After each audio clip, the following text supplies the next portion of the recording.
Well, it's a great pleasure to be with everybody today. Thank you, Dr. Love, and the entire team for inviting me. My name is Seth Wander. I'm one of the breast medical oncologists at Massachusetts General Hospital here in Boston, and it's my pleasure to talk with you today about overcoming endocrine resistance in ER-positive metastatic breast cancer. Here's an overview of some of the topics we'll discuss today. We'll spend a couple of minutes talking about mechanisms of resistance to anti-estrogen therapy in hormone receptor positive metastatic disease. We'll talk about optimal approaches to biomarker assessment and genomic sequencing in these patients. We'll discuss updated phase 3 data from the EMERALD study guiding elacestrant use. And we'll focus on a couple of exciting emerging oral selective estrogen receptor degraders, camizestrant and imlunestrant. We'll then switch gears a little bit and talk about phase 3 data from the Capitello 291 study, guiding the use of the first approved AKT inhibitor, capivasertib, in this patient population. And then we'll end with a couple of additional promising anti-estrogen agents, including vepdegestrant and lasofoxifene, with a summary and some future directions. So let's start with the exciting topic of resistance to anti-estrogen therapy. And this has been a really rapidly evolving field over the last several years. And throughout the talk today, we'll have a few representative cases. So here's the first case, a 55-year-old postmenopausal woman with a history of a left-sided T1N1 hormone receptor positive HER2 negative breast cancer. She's treated with excision and has an elevated oncotype score at 35 and receives postoperative chemotherapy and radiation treatment in 2018.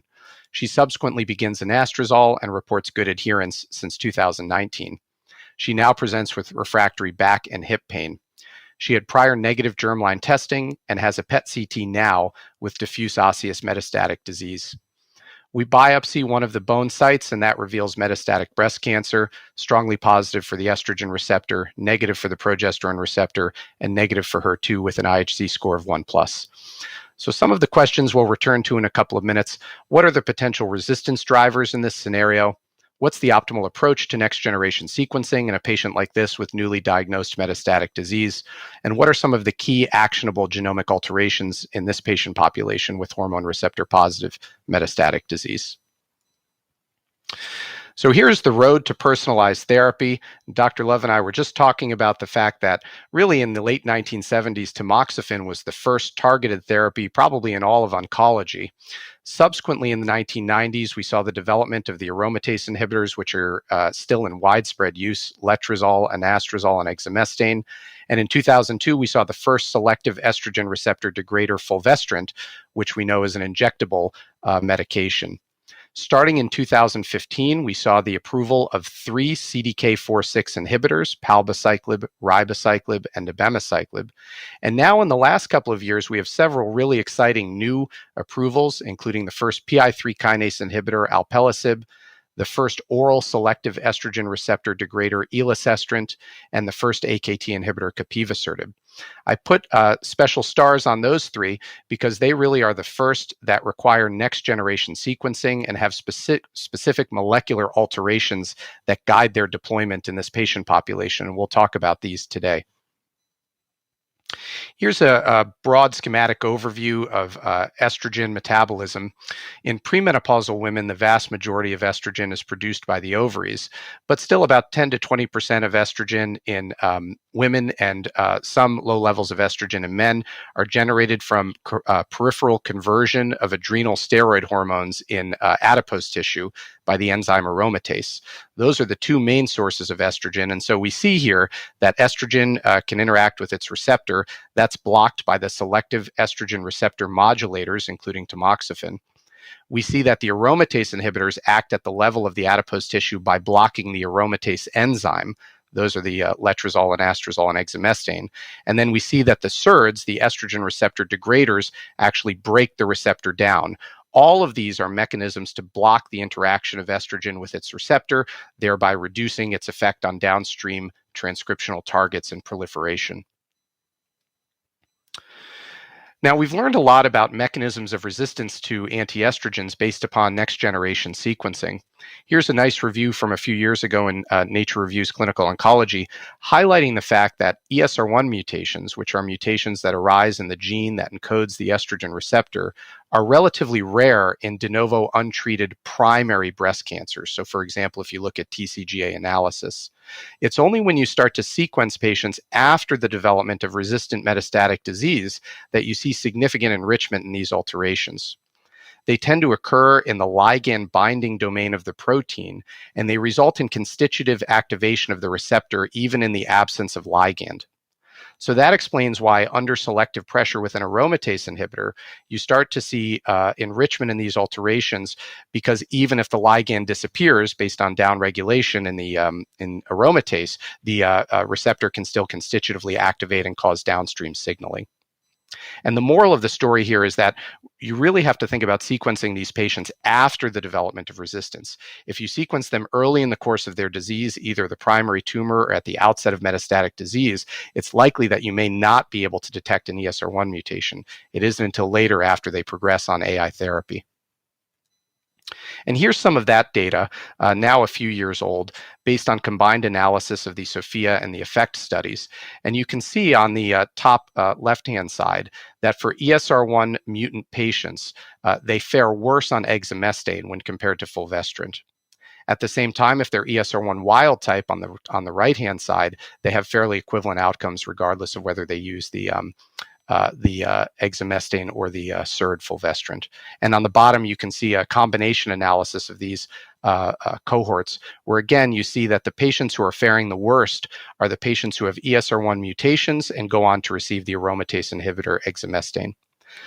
So this data and other subsequent data clearly demonstrated that ESR1 mutations predict inferior response to aromatase inhibitors, but the impact on, I think, SERDs and CDK4/6 inhibitor response is less clear, and this is a very active area of research.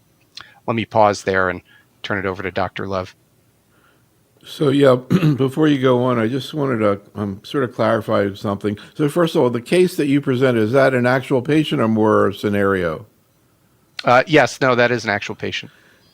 So when the patient got an estrol starting 2019, when did she develop metastatic disease? Just within the last year or so. So she was So on therapy for almost 2023, so 4 about years. 4 years. Mm-hmm. 4 years. Okay, yeah. Yeah. Because it kind of made me think about the issue that I know we'll talk about later, and that you're going to talk about in terms of endocrine sensitivity and resistance de novo. And so, in terms of when they relapse as a factor. But the thing that I was just sort of thinking about was, is oncotype in any way helpful in assessing endocrine sensitivity? Because I noticed that the oncotype is high, which I guess would mean that the ER would be lower, and yet on the actual IHC or whatever was 80%. So, like, what's more reliable from that point of view? Yeah, it's a great question, and really an important area of research, right? The oncotype reflects expression of 21 different genes across the cancer, some of which have to do with estrogen receptor signaling, but we also have more general markers of proliferation, HER2 biology, et cetera. In her case, we saw that the ER was high and the PR was low, which tends to correlate more with like a luminal B phenotype, and often tends to correlate with a little bit of a higher oncotype score. And for those institutions that use Ki-67, perhaps a higher proliferative score. So I think maybe to some extent it's a little bit of like chicken and egg, right? Like the tumor biology might start off with, one of those luminal B, higher proliferative subtypes, maybe higher overall recurrence rate. Of course, the patient appropriately got chemotherapy, radiation treatment, et cetera. But still, the recurrence risk isn't zero. And, I think to your point, those type of patients, when they do recur, it might predict kind of worse biology of disease for some of the reasons that you're alluding to. I was just sort of anticipating, as we start getting into some, clinical scenarios and sort of how you manage it. Again, this issue of trying to assess clinical endocrine resistance, so to speak. And again, I've heard about this issue of how long were they on, adjuvant treatment as one. But what I'm asking here is can you look at the actual ER level on IHC or the oncotype to help, or that really isn't that helpful? Yeah, I think we don't have great data looking backwards at oncotype and then behavior of the tumor at the time of metastatic disease, which I think is a really interesting question. And I wouldn't be surprised if we looked at that more systematically and saw that, for example, those patients with the very high proliferative index and the higher oncotype might predict perhaps more difficult disease at the outset of metastatic outgrowth. And I think there are lots of different roads that we'll start to talk about how to achieve estrogen independence. And one of the points that you're bringing up that I think really is becoming a very important dichotomy in the field is this idea of once the tumor becomes sort of resistant to standard, first line anti-estrogen therapy, does it continue to be an estrogen dependent tumor? Like, for example, ESR1 activated tumors that are still signaling through the ER dependent pathways, or does it become a completely estrogen independent tumor, which can happen through a lot of different mechanisms, including loss of ER expression entirely, or activation of RAS, or loss of RB and other, type of genomic molecular factors. And I think those discussions that you're alluding to are just starting to happen because we're really appreciating, this idea of estrogen continued dependence versus estrogen independence, despite progression on those traditionally available oral medications. Yeah, I mean, actually, I've heard people say that ESR1 mutations are actually a sign of estrogen dependence compared to Exactly. ESR1, wild type. So I guess that to some Exactly. extent is predictive also. It it's almost the traditional notion of kind of oncogene addiction, right? Like in HER2 Hmm. positive, that you can continue Right, to kind of hit that same pathway with better drugs, versus in other right. instances it probably will not be fruitful, to continue down the kind of ER dependent pathway. So I think that's a really important point, and we will touch on some of those mechanisms over the next few minutes. So here's the data suggesting, again, ESR1 mutations predict inferior outcome on aromatase inhibitor therapy. But I think the impact on SERDs is less clear, and this is something that people kind of take for granted. But here's data from the plasma match study published a few years ago by Dr. Turner in Lancet Oncology and his team. Here's over 70 patients, ESR1 mutant. They received high dose fulvestrant, so even a higher dose than we typically give in clinic. Here, the median progression free survival was only 2.2 months. Now, this is a little bit of apples and oranges. This is a more heavily pretreated population. They'd had multiple lines of endocrine therapy. Most of them had had prior chemotherapy. But I think this notion, that ESR1 mutation is definitely sensitive to fulvestrant is likely overly simplistic. And in both the laboratory and in some of these clinical cohorts, we're seeing clear signs that there may be at least partial or complete resistance in some cases. So to bring us all back to some of our college biochemistry, I just want to highlight some of the cell cycle biology that's relevant to our discussion here. So we know that the most tightly regulated transition point in the cell cycle is the G1 to S transition. And here we have extracellular mitogens, including estrogen, that cause upregulation of D-type cyclins. Those complex with the cyclin-dependent kinase 4 and 6 agents, those active cyclin CDK complexes then phosphorylate the retinoblastoma tumor suppressor. And as RB becomes hyperphosphorylated, it becomes inactive and it releases E2F, which is a key transcription factor that drives upregulation of multiple genes, which regulate that transition through the G1 to S checkpoint and allow cells to progress with DNA synthesis and subsequently division. And so when we're using CDK inhibitors, we are impacting those active cyclin CDK complexes. And when we combine those with antiestrogens upstream, we see a synergistic effect, which has been demonstrated in multiple preclinical models, early phase, and then late phase clinical trials.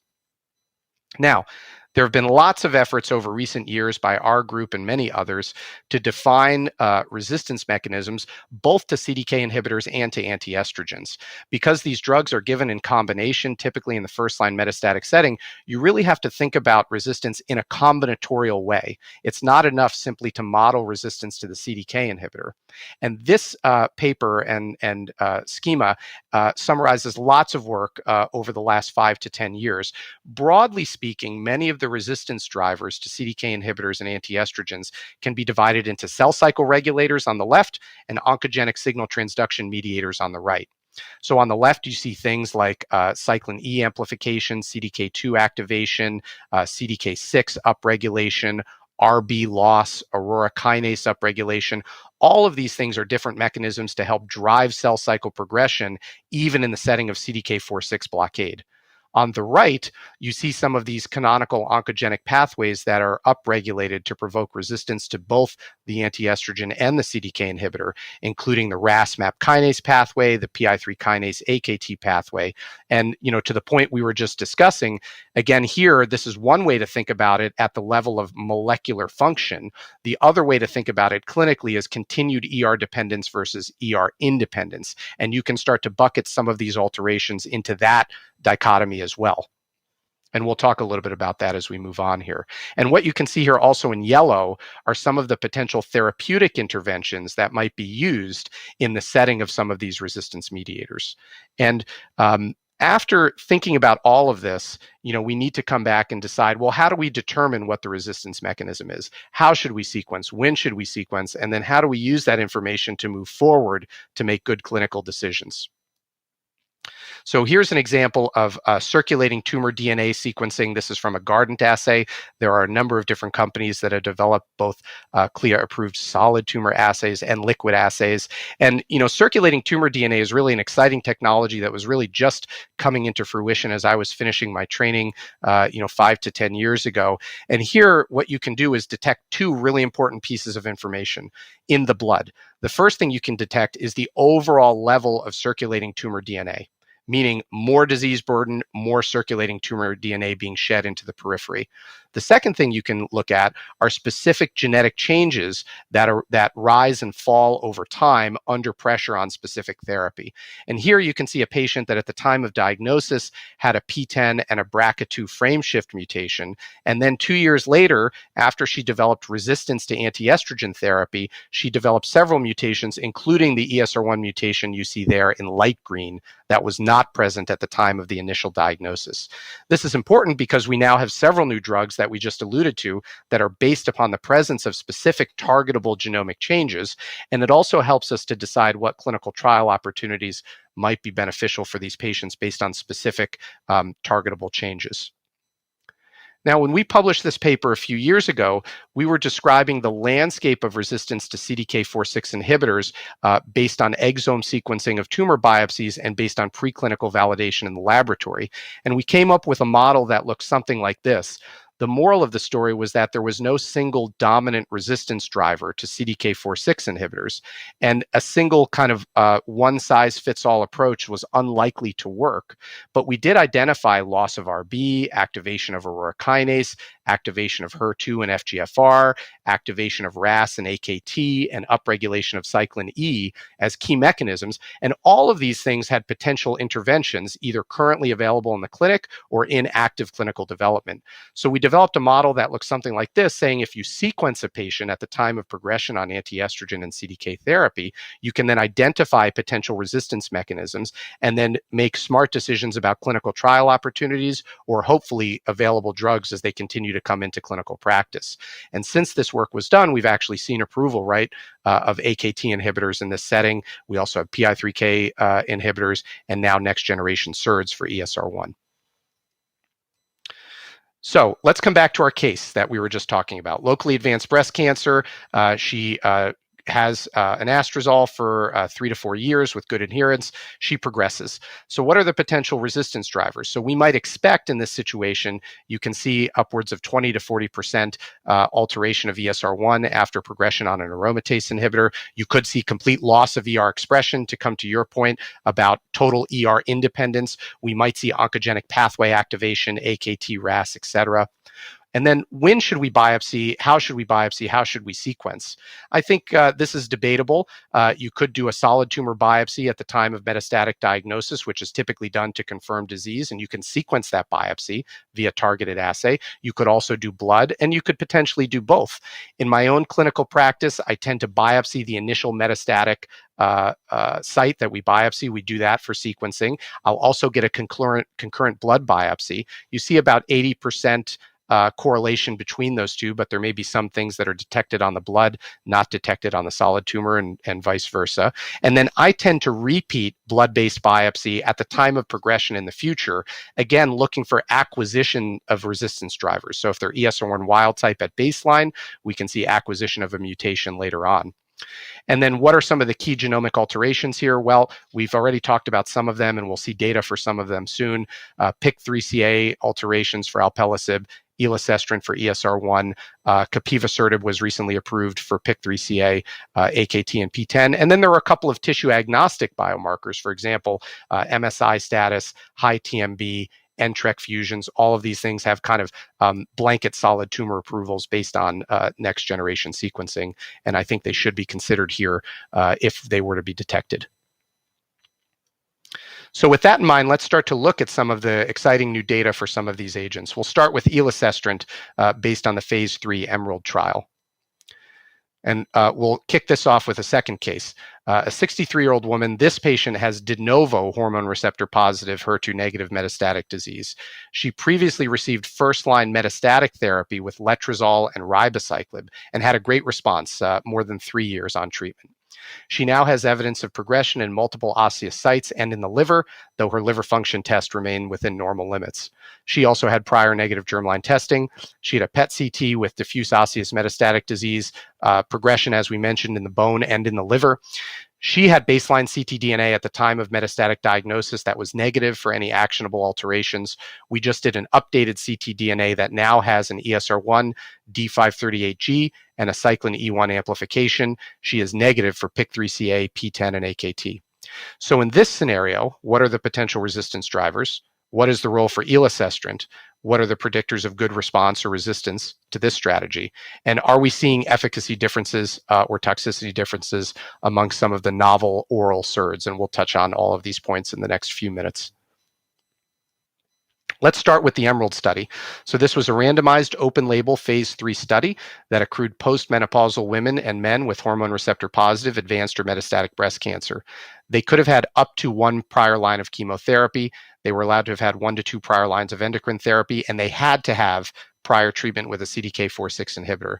I harp on that because we'll compare and contrast some of these trials. As we try to interpret some of the efficacy data for these drugs, it's important to understand subtle but important differences in the inclusion criteria for the studies. Some of the studies allowed prior fulvestrant, some didn't. Some of the studies mandated prior CDK inhibitor, some permitted it. Some of them required ESR1 mutation, some of them did not. So here, ESR1 was not required, but it was a stratification factor, as was prior fulvestrant or visceral disease. Over 460 patients participated in the study. They were randomized to elacestrant monotherapy or endocrine therapy of physician's choice, either one of the various aromatase inhibitors or fulvestrant. Primary endpoint was progression-free survival. Typical secondary endpoints included overall survival, stratification by ESR1, response rates, safety, pharmacokinetics, etc.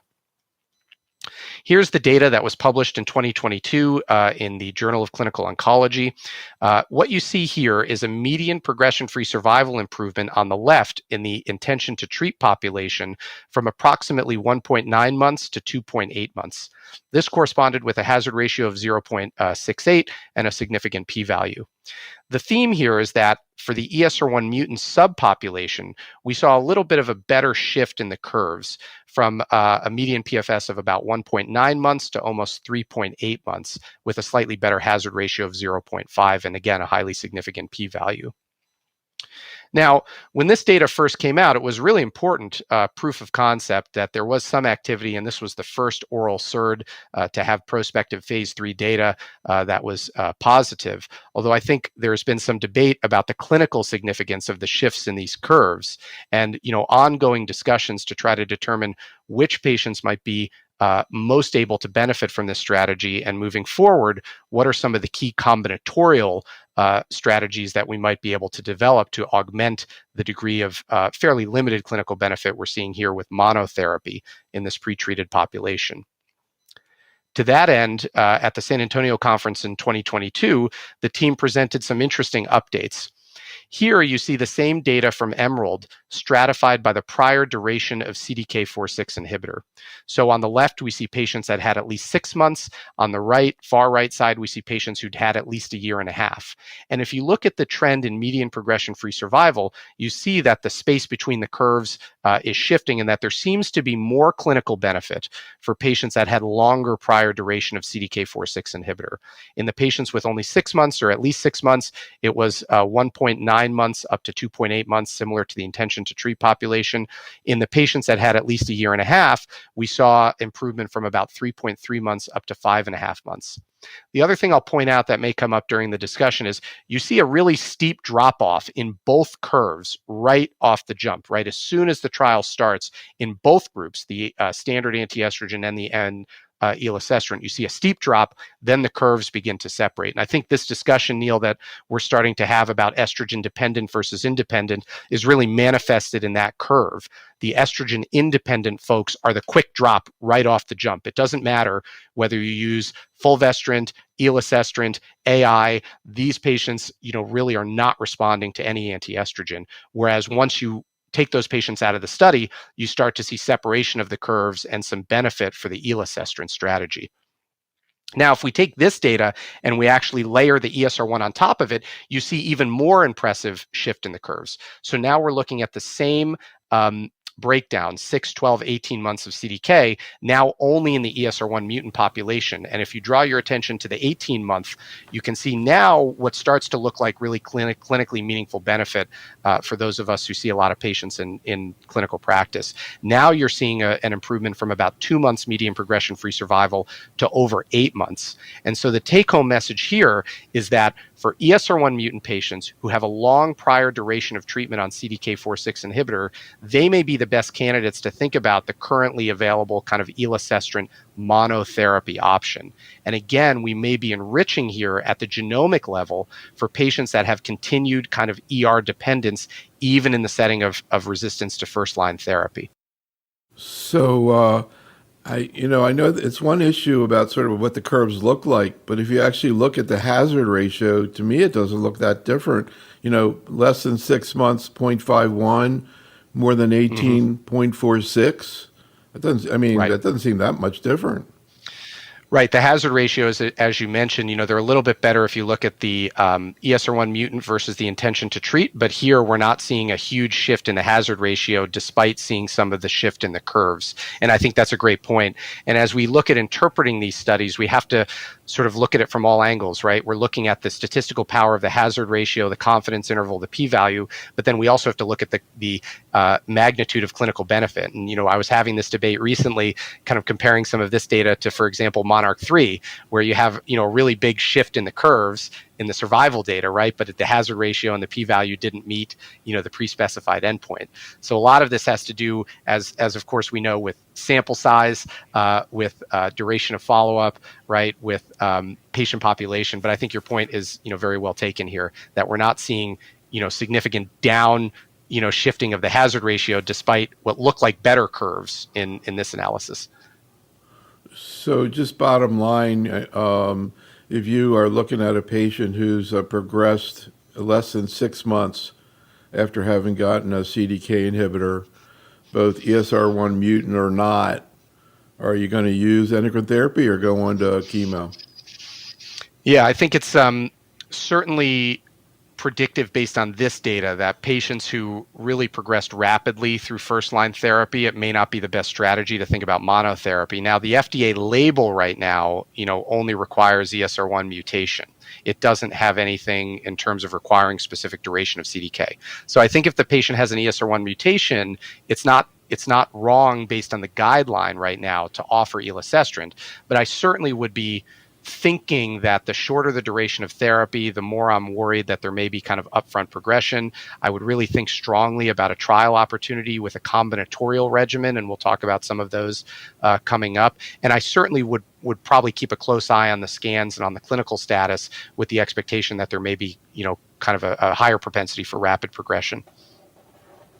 Okay, please continue. Great. So here's the toxicity profile of elacestrant. Generally, as might be expected based on experience with the AIs and with fulvestrant, this is a well-tolerated drug. Most of the toxicity was low grade. You see some occasional GI stuff, nausea, anorexia, fatigue, occasionally hot flashes, rare episodes of low-grade transaminitis. But overall, generally very well-tolerated drug, which has also been my experience in clinic thus far.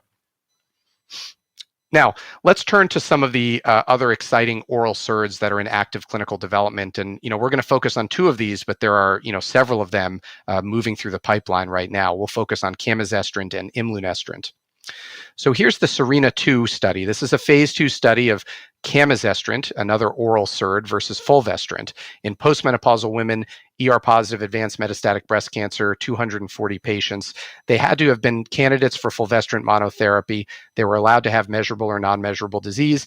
They had to have had progression on at least one line of prior endocrine therapy. They were not allowed to have had prior fulvestrant, unlike in the EMERALD study.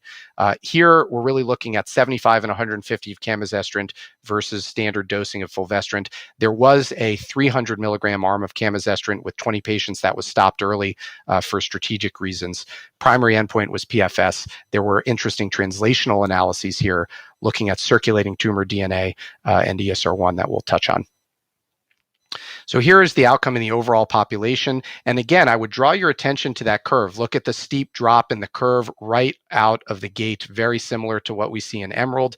And again, look at the control arm here with a median PFS of just under 4 months, also not dissimilar from what we see in EMERALD, which was a slightly heavier pretreated population that did allow prior fulvestrant. That's probably why the PFS there was even slightly lower. But again, we see a similar magnitude of benefit in the overall population from just under 4 months of the median PFS to about 7 to 8 months, with hazard ratios in the kind of 0.5 to 0.7 range. And when we stratify again here by ESR1 status, we see again a very similar theme. Pretty much most or all of the benefit with camizestrant is seen in the ESR1 mutant subpopulation on the left. There we see median PFS improvements from about 2.2 months. So look at the downshift in the median PFS on fulvestrant with ESR1 mutation here, moving up to 6 months with 75 milligrams of camizestrant and 150 milligrams pushing it up to 9 months. We don't see really as much separation of the curves in the ESR1 wild type or non-detectable population, with median PFS range from 5 to 7 months. So again, very similar story to what we see with elacestrant, looking like enrichment of activity in the ESR1 mutant population with a little bit worse outcome on the control arm with fulvestrant per our discussion earlier. Here's the toxicity experience with camizestrant. A couple of unique toxicities here, again, typically low grade and manageable, but we see photopsia, so some visual changes, kind of sensation of light changing here. Episodes of sinus bradycardia, which were to some degree dose dependent, as you can see, typically low grade. And then some of the expected side effects, fatigue, occasionally hot flashes, occasionally GI toxicity or rare transaminitis. But the photopsia and the bradycardia came up here in this experience. And then I want to highlight this very exciting, really potentially pivotal study, the SERENA-6 study. This is an ongoing phase 3 effort, again, looking at camizestrant, but here we're really taking it to the next level. And in my opinion, this is really the future, not just of breast cancer care, but of all of medical oncology treatment moving forward. Here, what we're doing is a very large study. They're going to screen 3,000 patients. They're going to look for patients that have had at least 6 months of first-line therapy with an aromatase inhibitor, letrozole or anastrozole, and any CDK4/6 inhibitor. Patients are not allowed to have had prior fulvestrant, oral SERD, or any other investigational endocrine agent. What they're going to do here is monitor ESR1 status via circulating tumor DNA in these patients. If the patient has clinical or radiographic progression, then they're treated as per standard of care. If they have rising circulating ESR1 allelic fraction, but no evidence of clinical or radiographic progression, then they will enter into the study. And here patients will be randomized 1-to-1 to either continue on the same current therapy, which would be the current standard of care because there's no radiographic progression yet, or switch the backbone to camizestrant. right? So they will continue on the CDK4/6 inhibitor in both arms, but they will switch from the first-line AI to camizestrant. And this is based on the PATA-1 study, which had a similar design, but here we switched from an AI to fulvestrant, and that showed significant clinical benefit after the switch. And so I think here, this is a really exciting opportunity to deliver on this promise of personalized oncology. The idea being we're going to detect rising ESR1 in a kind of subclinical fashion. We're going to intervene early with a better tolerable oral anti-estrogen drug, and we're going to try to improve outcomes over the long term before there's any symptomatic or radiographic progression. Let me turn now to imlunestrant, which is another exciting oral SERD. These are the EMBER series of studies. So we just talked about Serena. Now we're going to turn to EMBER. This is a phase 1a/b dose escalation and expansion. In the phase 1a portion, these were ER positive, metastatic, or advanced patients who had less than or equal to 3 prior lines of therapy. The recommended phase 2 dose in this effort was determined to be 400 milligrams. There was a phase 1b dose expansion where there were 2 parts. There was a less heavily pretreated portion. Patients were allowed 1 or fewer prior therapies for advanced breast cancer, no prior CDK4/6 inhibitor. Those patients were randomized to the oral SERD imlunestrant with abemaciclib, or the oral SERD and abemaciclib and an AI, so triplet therapy. There was a part B here where patients were more heavily pretreated. They were required to have had progression on a prior CDK inhibitor therapy. They were allowed to have had up to 2 prior lines. And here they did further exploration in an expansion phase of the monotherapy. And here's a summary of some of that data. So you can see across the board here, that's the dose escalation on the left-hand side for single-agent imlunestrant, and then specifically at the recommended phase 2 dose of 400 milligrams. And then on the far right, we see the combinations with abemaciclib and an AI. So if you look at the bottom, I'll just draw your attention to a couple of things. The overall response rate increases as we move from left to right, highest being in the triplet combination of imlunestrant, abema, and an AI. But also remember, this is a little bit of apples and oranges, right? On the right-hand side, in the combo with abema, these were much less heavily pretreated patients. They were not allowed to have had prior CDK4/6 inhibitor. Whereas for the monotherapy group, these were in general more heavily pretreated population, depending if it was part of the dose expansion or on the initial dose escalation. We see the clinical benefit rate also increasing as we move from left to right, and we see the median progression-free survival increasing. But I would just, caution interpretation here in thinking about the amount of prior pretreatment. Clearly, the monotherapy at the recommended phase 2 dose in a fairly heavily pretreated population that had previously progressed on CDK4/6 inhibitor therapy was still meaningful, with a response rate of over 10% and a clinical benefit rate exceeding 50% and a median progression-free survival of over 7 months. Again, taking that kind of apples to apples in comparison to the Emerald study, that's on par. Just kind of conceptualize what your vision is with what's going on in the cell with the triplet, Yeah. and what we know about adding, a SERD to an AI plus CDK.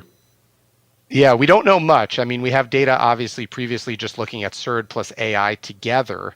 It is interesting, and I'll show you actually to answer that question too, Neil, I want to show you this slide here, which is kind of interesting. So even though if you look on the far right, here are the PFS curves.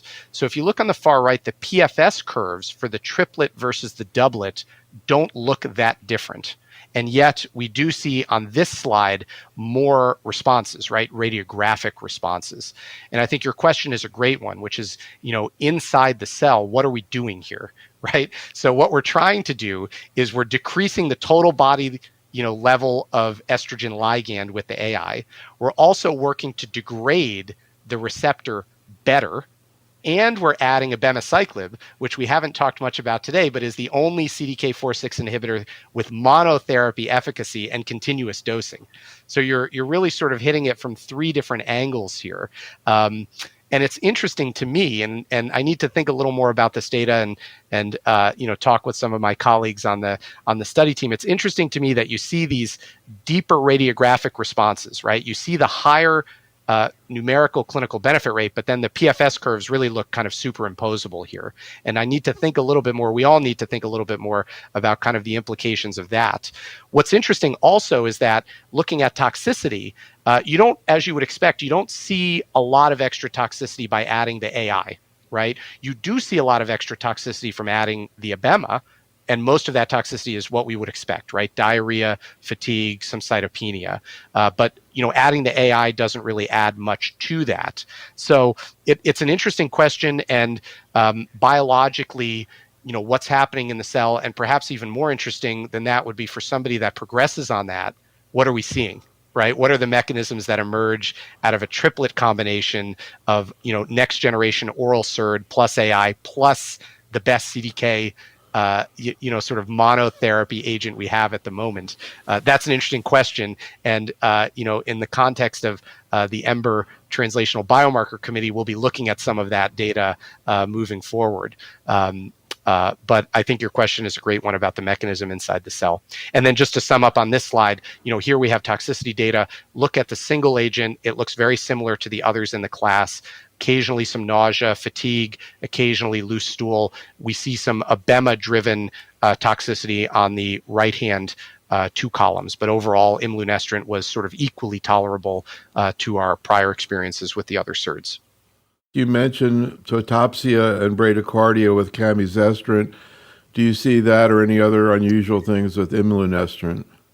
Yeah, I didn't see it reported in this data. I have to go back and actually ask the study team. It may be somewhat unique from the data we've looked at so far to the camizestrant. When I put patients on clinical trials with imlunestrant or with elacestrant, I still mention this as a potential class effect, but anecdotally, I haven't seen as much of it, for example, with imlunestrant or elacestrant, and I didn't see it reported in the tables that we have so far.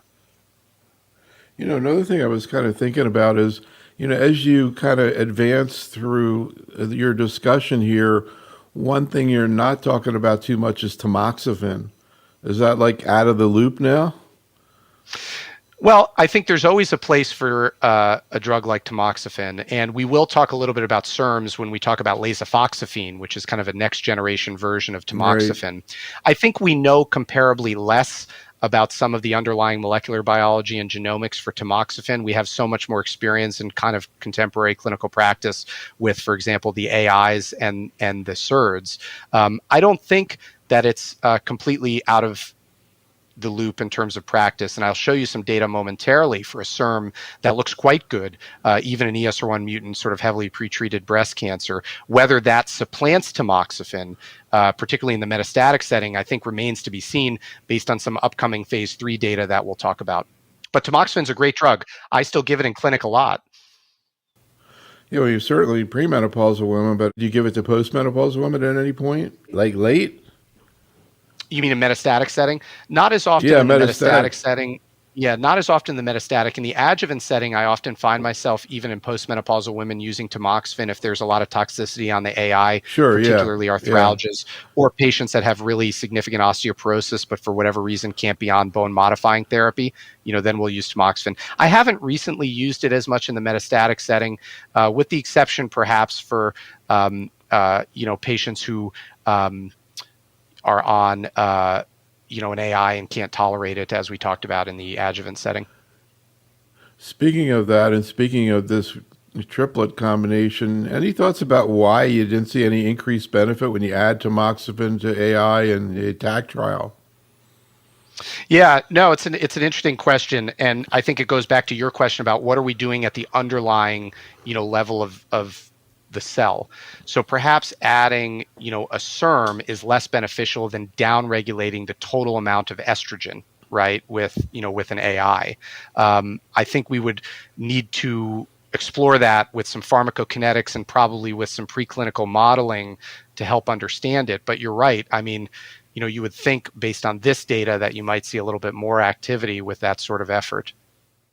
So here's the EMBER-3 study. So I wanted with each of these sections, I also want to just say, I should have given this as a disclaimer, I'm not showing all of the data related to EMBER or all of the data related to SERENA. I'm trying to focus on kind of evidence of monotherapy activity so we can compare to Emerald, and then also thinking about a representative phase 3 trial that's ongoing that will inform this conversation. But there are lots of other trials within the Ember group, right, within the Serena group, looking at different combinations, looking in different populations. But here's an example from Ember 3, where we're looking phase 3 randomized open label.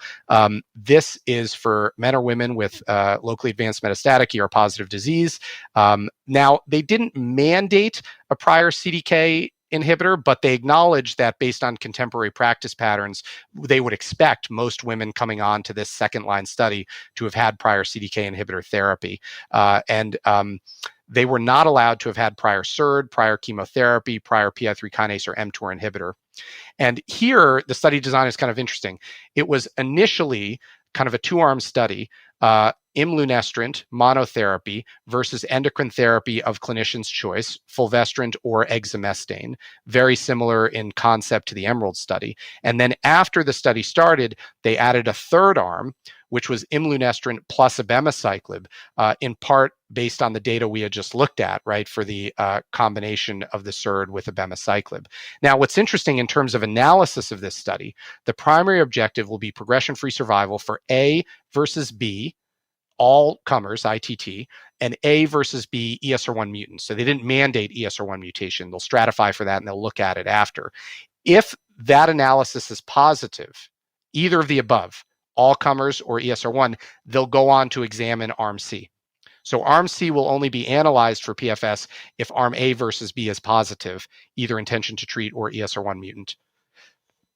And so we'll see here a lot of information, right? We'll see what imlunestrant looks like as a single agent potentially. We'll see what it looks like in ESR1 mutant, and we'll also see potentially the combo with abema if either of those are positive. So let's come back to the case. 63-year-old patient, de novo hormone receptor positive metastatic disease. She progressed after 3 years of excellent response on letrozole and ribociclib, now bone and liver progression, but no visceral crisis. Her baseline ctDNA was negative, but when I resequenced her a progression, she had an ESR1 D538G and a cyclin E1 amplification. She did not have PIK3CA, PTEN, or AKT. So what do we think are the resistance drivers? Well, thinking back to the diagrams we looked at the beginning, we probably suspect that the ESR1 is driving resistance to the aromatase inhibitor, while the cyclin E1 may be driving resistance to the CDK4/6 inhibitor component of the regimen. What is the role for elacestrant? So we now have an FDA approval in this situation for ESR1 mutant metastatic disease after progression on prior endocrine therapy. And as we talked about earlier, look at the long duration of prior CDK therapy that this patient experienced. This might be, an excellent candidate for monotherapy based on the data we have from Emerald. Are we seeing efficacy and toxicity differences amongst these oral SERDs? We just looked at data from Serena 2 and from Ember. We're seeing pretty similar toxicity with the exception that Neil just brought up, looking at maybe the photopsia and the sinus bradycardia, but overall low-grade toxicity, very tolerable. And, we're seeing very similar patterns if you look at these curves and kind of line them up next to each other. We're seeing the steep drop-off for both arms right off the jump, and then we're seeing separation of the curves that tends to be enriched in the ESR1 mutant subpopulation, and that's occurring kind of across the spectrum as we look at some of these next generation oral agents. So let's turn now to targeted therapy, and we'll focus on phase 3 data from the Capitello 291 study. And let's go to a third case here. So here's a 63-year-old patient. She had early stage hormone receptor positive HER2 negative disease. She had surgery, radiation, and 5 years of tamoxifen back in 2010 that finished in 2015. She subsequently developed approximately 4 years later metastatic recurrence and received letrozole and ribociclib for 4 years, 3 to 4 years, 2019 to 2023. She now has disease progression both in the lung and in the bone. She had negative germline testing. She had a PET CT with these sites of progression, baseline ctDNA. So in this case, the last one was negative. The baseline ctDNA here showed a PIK3CA pathogenic canonical mutation in H1047R. And then when she progressed, and I did the updated sequencing, she has persistent PIK3CA and then a new ESR1 Y537S and loss of RB. So again, come back to the same question. What are the potential resistance drivers here? How do we differentiate what we would describe as a truncal mutation that's present probably early in the development of metastatic disease versus acquired mutations that might arise under selective pressure later? What is the role for alpelisib and capivasertib? And then how would you potentially sequence these agents in a patient that might be eligible for both? And then what about toxicity considerations across these two drug classes? So to answer these questions, let's look at the Capitella 291 study. This was a phase 3 randomized double-blind study published in the New England Journal last year and presented at San Antonio prior to that. Here we have men or women with advanced or metastatic hormone receptor positive breast cancer. They were allowed to have had up to 2 prior lines of endocrine therapy and no more than 1 prior line of chemotherapy. They were allowed, but not mandated, to have prior CDK inhibitors, and they had to have at least 51% of the population with CDK inhibitor exposure. They were not allowed to have had prior SERD, including fulvestrant, mTOR or PI3 kinase inhibitor or AKT inhibitor. They had to have a hemoglobin A1C of less than 8%, and they had to have well-controlled diabetes not requiring insulin. And this becomes important. They had to have an FFPE tumor sample, but they allowed those samples to come from the primary. They didn't mandate a metastatic biopsy coming onto the study. I'm harping on this not because I like translational genomics and molecular medicine, but because it's going to impact our interpretation of the data that I'm about to show you. So there were over 700 patients randomized 1-to-1 to fulvestrant and placebo, or fulvestrant plus capivasertib at 400 milligrams. Interesting dosing schedule, different from our experience with other drugs. 4 days on, 3 days off. Stratified by liver mets, prior CDK inhibitor, and geographic region. Primary endpoint was PFS overall, and then in tumors with AKT pathway alteration. But remember, the biopsies were a little bit from all over the place here. Here's the intention to treat population. We see improvement in the median progression-free survival from about 3.5 months to over 7 months, with a hazard ratio of 0.6 and a p-value of less than 0.01. Here's the data from the AKT altered tumors, which a couple things I'll point out here. So they had over 310 patients with AKT mutation. They had over 410 patients who were AKT wild type or unknown, meaning they weren't able to determine whether the tumor was AKT mutant or not.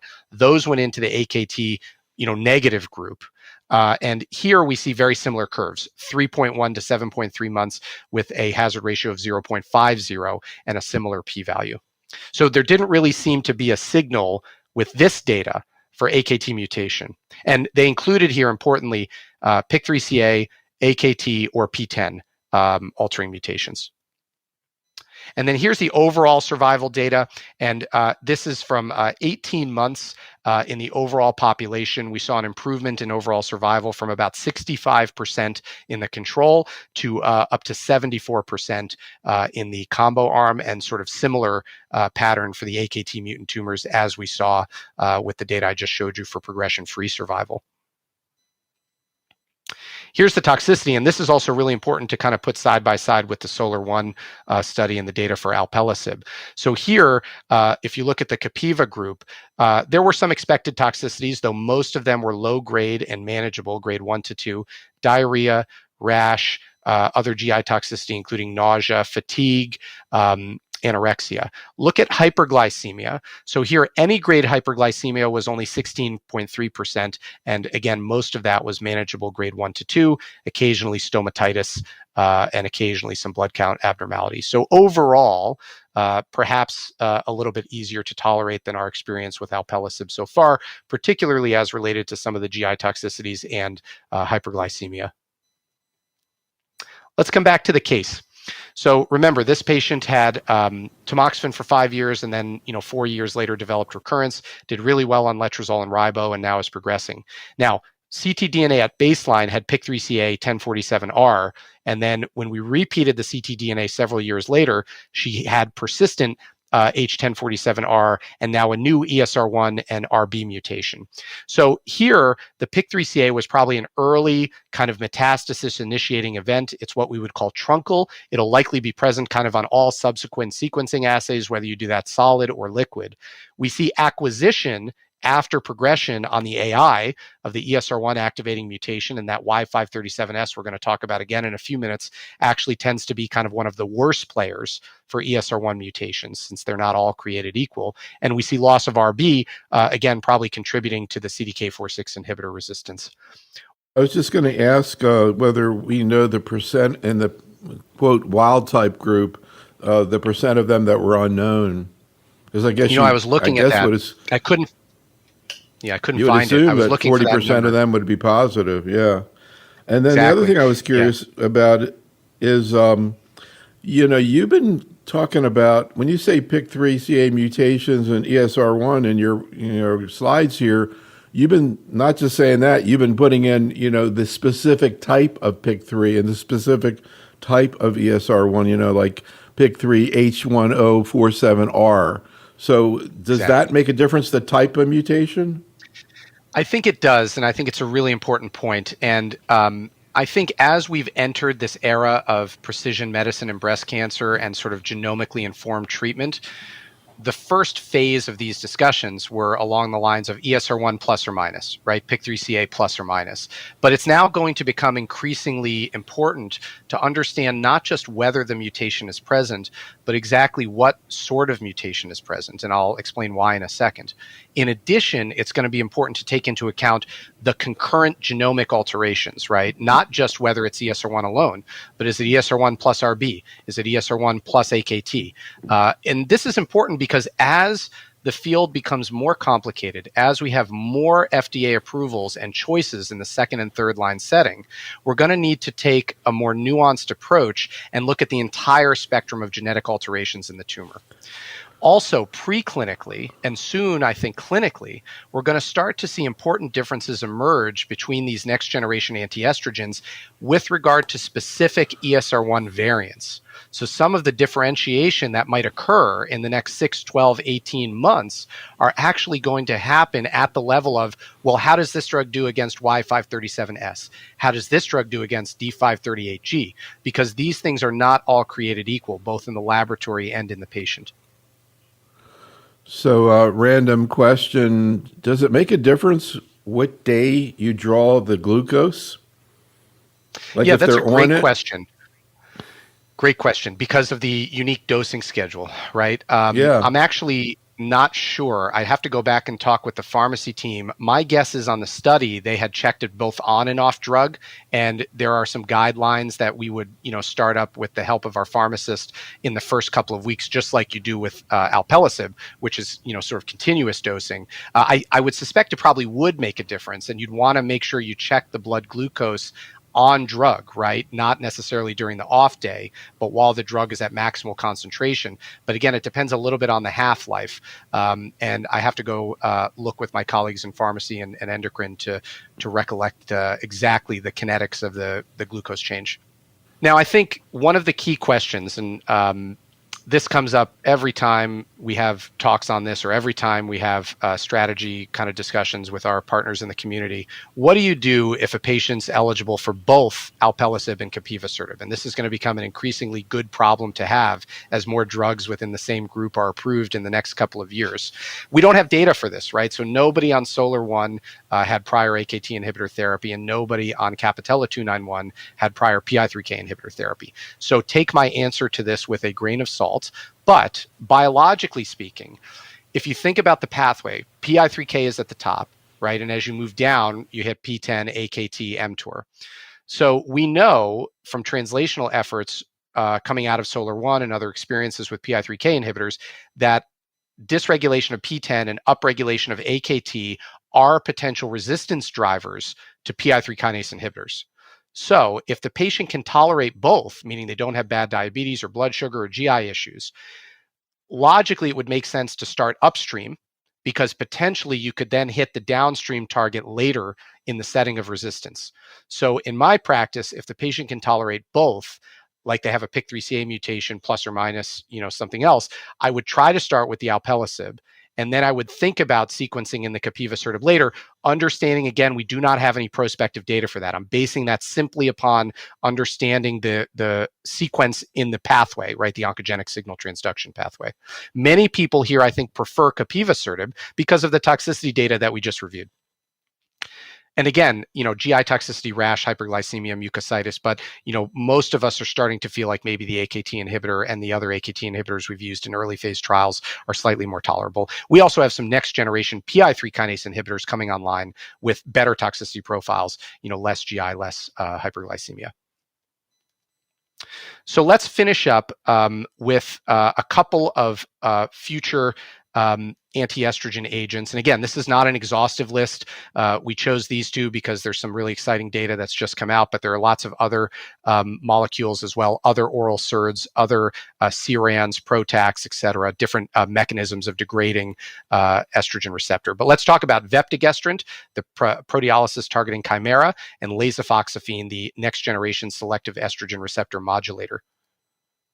So the VERITAC studies refer to this new PROTAC, vepdegestrant. So this is a phase 1/2 study.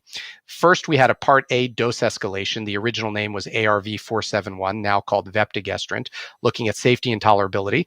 Then we had a dose expansion, cohort expansion, part B. Again, monotherapy. And then more recently, we've had a phase 1B combination of this PROTAC, proteolysis targeting chimera, with palbociclib. Now, this drug is similar conceptually to a selective estrogen receptor degrader, but does it through a slightly different mechanism and has more efficient ER degradation than traditional SERDs, if you look at the preclinical laboratory data. So here's the VERITAC phase 2 cohort expansion. So this is part B. ER positive advanced breast cancer, measurable or non-measurable, at least one prior endocrine therapy. They had to have had prior CDK4/6 inhibitor. They were allowed to have had up to one prior chemotherapy. They looked at two doses, 200 milligrams and 500 milligrams, and eventually decided to move forward with the 200 milligrams.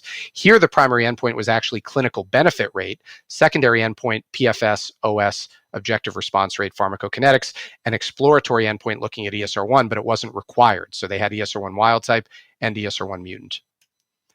So here's some data presented by Dr. Hurvitz and the team in 2022.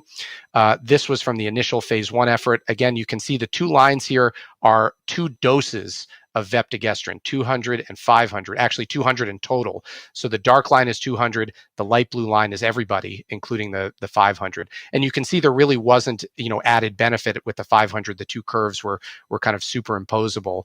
And again, a couple of things to notice. You see the steep drop off in the curve. That's been a common theme for our discussion today. And then you also see a shift in the curves to the right for the ESR1 mutant population. So we had a median PFS of 3 to 4 months in all patients, and then upwards of 5 to 6 months in the ESR1 mutant cohort. Again, a fairly consistent finding for a fairly heavily pretreated population that had at least a CDK inhibitor, plus sometimes a second anti-estrogen, plus sometimes a chemo. Here's updated efficacy from San Antonio 2023. The overall response rate across the entire cohort in this expansion was 8.3%. 2 patients had a confirmed response. Median progression-free survival, 3.5 months in the ITT and almost 6 months in the ESR1 mutant population. And here you can see the waterfall plot divided by ESR1 status. Toxicity, the drug was, again, generally very well tolerated, mostly grade 1 to 2 fatigue, hot flashes, occasionally a little bit of arthralgia, rare low-grade transaminitis. There was one grade 3 QT prolongation that was attributed potentially to a concomitant second drug the patient was taking, and then one episode of grade 3 anemia. There were no dose reductions required at 200 milligrams for treatment-related adverse events. And this is interesting too. So here's a translational analysis, again, looking over time, taking serial ESR1 circulating tumor DNA levels for patients on vepdegestrant. Here we see within one cycle of treatment at 200 milligrams, a really significant drop in ESR1 mutational load that was sustained over many cycles, right, for these patients, over 5, 7, 10 plus cycles in many instances. So we're seeing target engagement, we're seeing rapid drop in ctDNA ESR1 kinetics, and we're seeing that drop stays low over time. And here, again, looking forward, there are many studies in the VERITAC portfolio, but I just wanted to highlight, relevant to our discussion today, VERITAC 2. This is phase 3, vepdegestrant versus fulvestrant. Again, metastatic ER-positive breast cancer. They had to have had one prior line of CDK inhibitor therapy. They were not allowed to have had prior fulvestrant, PI3K pathway inhibitors. They were not allowed to have had, I think, prior chemotherapy here. Patients had to have measurable or non-measurable bone-only disease, no active brain mets. And here, monotherapy, ESR1 wild type and mutant allowed. It will be stratified, for ESR1 status at the end. Vepdegestrant monotherapy at 200 versus fulvestrant at 500. 560 patients planned. This is enrolling right now.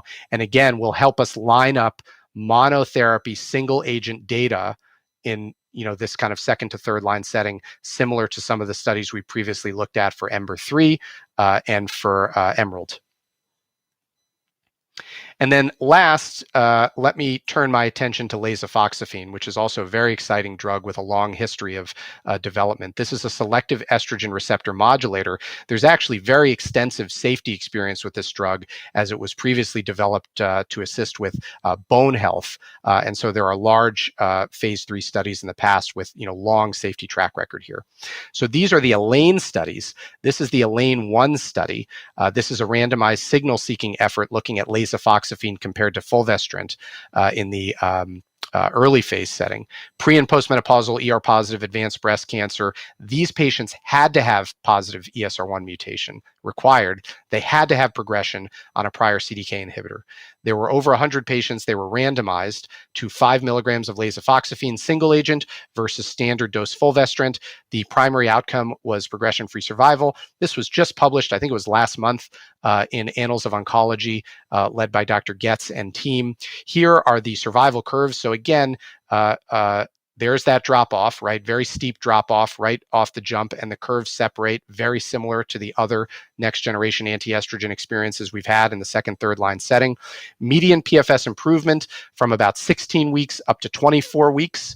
That was felt to be clinically meaningful, but it didn't meet the p-value requirement here. So the hazard ratio was just under 0.7. The response rates were also appreciably better in lasofoxifene versus fulvestrant, as you can see from the waterfall plot to the right. This I found very interesting. Here is translational data looking at ESR1 mutational status and circulating tumor DNA burden in ELAINE 1. What you're looking at here in the green are the percent of patients in the study who had a decrease in the allelic burden of each ESR1 mutation. And you can see in every single instance, there was a better reduction in ESR1 mutational status for the lasofoxifene versus the fulvestrant. And in some cases, it was a bigger drop than others, for example, Y537S. And this is coming back to the point that we were discussing a few minutes ago. Not all of these ESR1 mutations behave equally, particularly with standard therapies like fulvestrant, the Y537S potentially being more kind of pathogenic than some of the others. And on the right-hand side, this is even more interesting. You look at the overall median allelic fraction change. So if you combine all ESR1 mutants and you look at the lasofoxifene group versus the fulvestrant group, the median drop was about 15% for fulvestrant, but over 85% for lasofoxifene. And if you look specifically at the Y537S, the median change was actually up in fulvestrant and way down in lasofoxifene. So this was very exciting data, particularly for the Y537S. And I was very impressed with this team really moving forward and thinking ahead at the level that we are discussing today, right? Thinking about not just ESR1 positive or negative, but what is happening with the clonal dynamics of each specific ESR1 mutation on standard therapy and on lasofoxifene. And these are the sort of translational efforts that I think are going to set the stage for the future as we work to decide which of these drugs should best be used in any particular patient. Here's the ELAINE 2 study. So the sequel was a single-arm phase 2 effort combining lasofoxifene with abemaciclib in heavily pretreated patients. So here we had almost 30 patients. The abema was given at 150 milligrams twice daily. The primary endpoint was safety and tolerability. Second endpoint was progression-free survival. These patients, again, had to have ESR1 mutation. They had to progress following 1 to 2 prior lines of therapy, and that could include fulvestrant. It didn't require CDK inhibitor therapy, but 97% of the patients, virtually all of the patients, had prior CDK inhibitor therapy. So this is really looking at lasofoxifene abema after prior progression on AI or fulvestrant and a CDK inhibitor. And here we saw a really impressive single-arm clinical benefit rate of over 55% and an estimated median progression-free survival of over 13 months. Now, this is a single-arm study, so we didn't have a comparator, but we had previously published a multi-institutional experience looking at almost 90 patients who got abema after prior palbo progression. And there, in that heterogeneous retrospective cohort, the estimated median PFS was only 5 to 6 months. So here you're seeing double that with lasofoxifene plus abema. Toxicity profile was manageable and expected. Again, you see some diarrhea and GI toxicity, mostly attributable to the abema. You see some of the same toxicity that we have seen with lasofoxifene previously.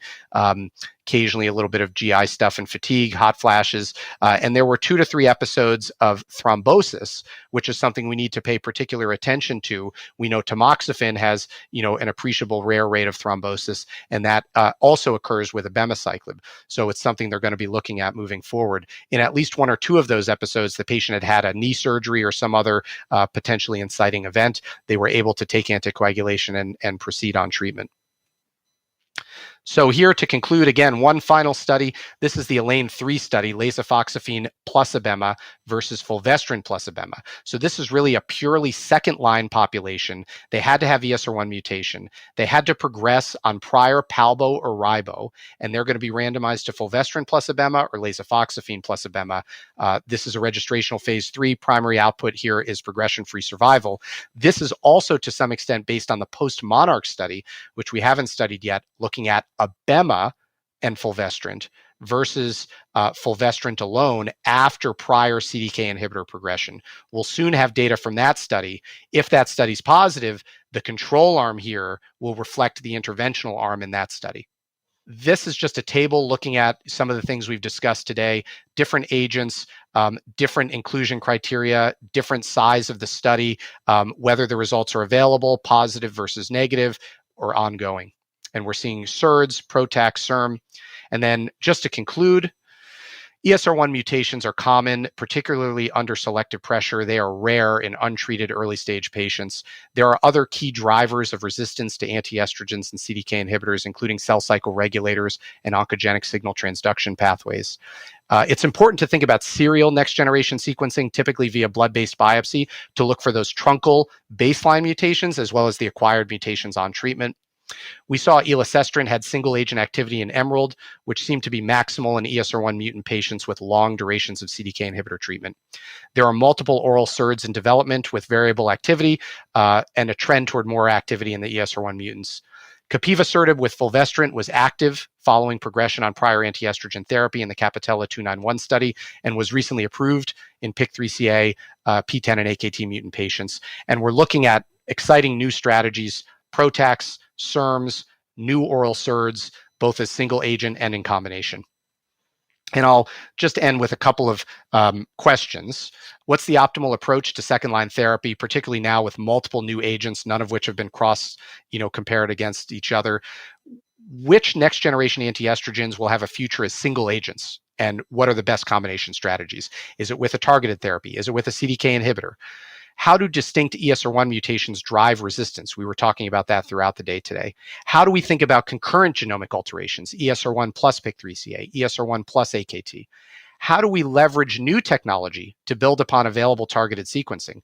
Looking at RNA, looking at methylome, looking at single cell. These are all things we're working on right now in the translational space.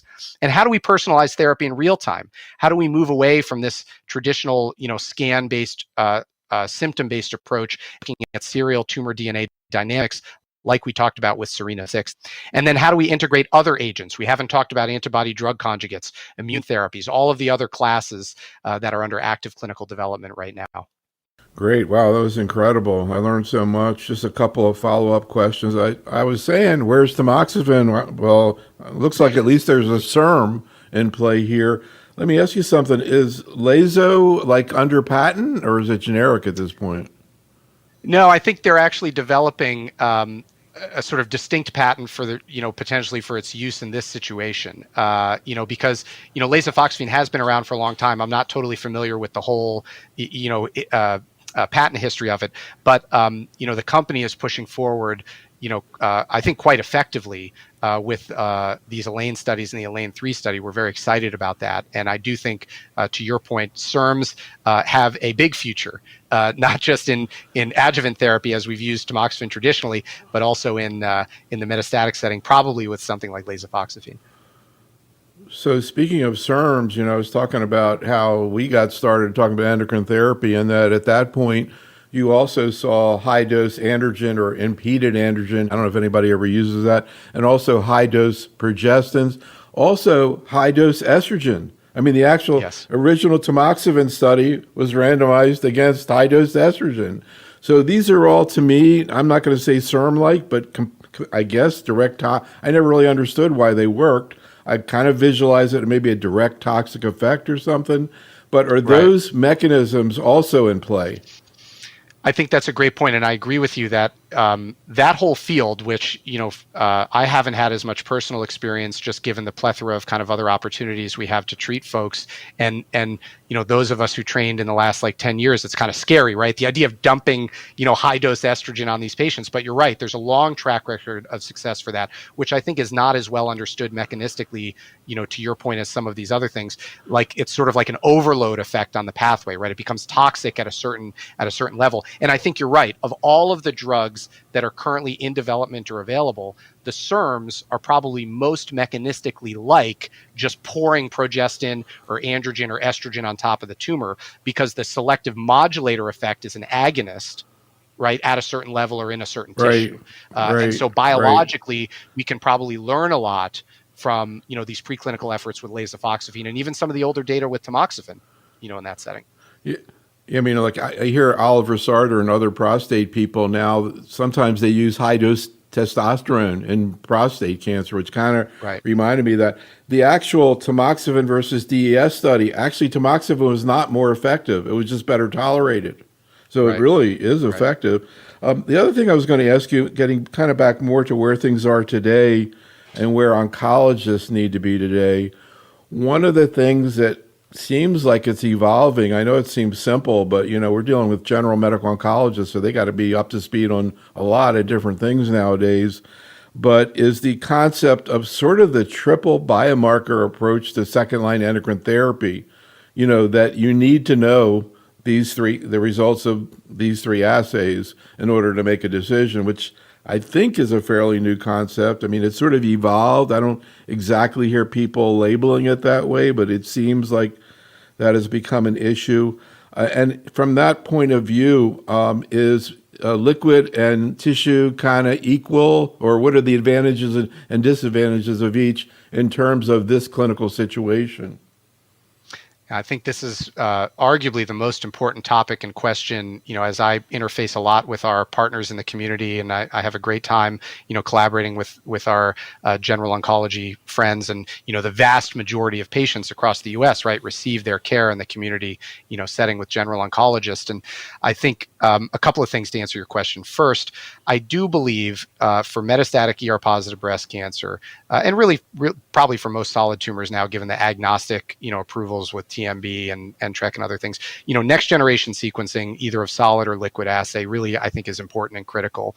I think where we get into the nuance and where we start to have some of these kind of expert consensus guidelines and discussions are thinking about everything you just said. Okay, when do you sequence? How do you sequence? How often do you sequence, et cetera? The liquid technology continues to improve, and I mean that in multiple ways.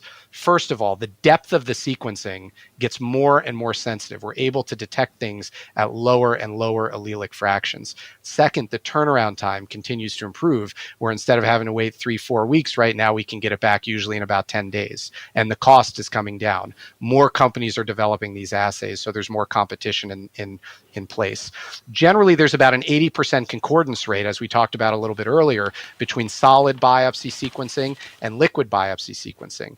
And I tend to prefer liquid sequencing because you can detect alterations that might be shed from other sites, right, than the one that you biopsy. It's far less invasive for the patient, right? And it's easy to repeat and then compare kind of apples to apples.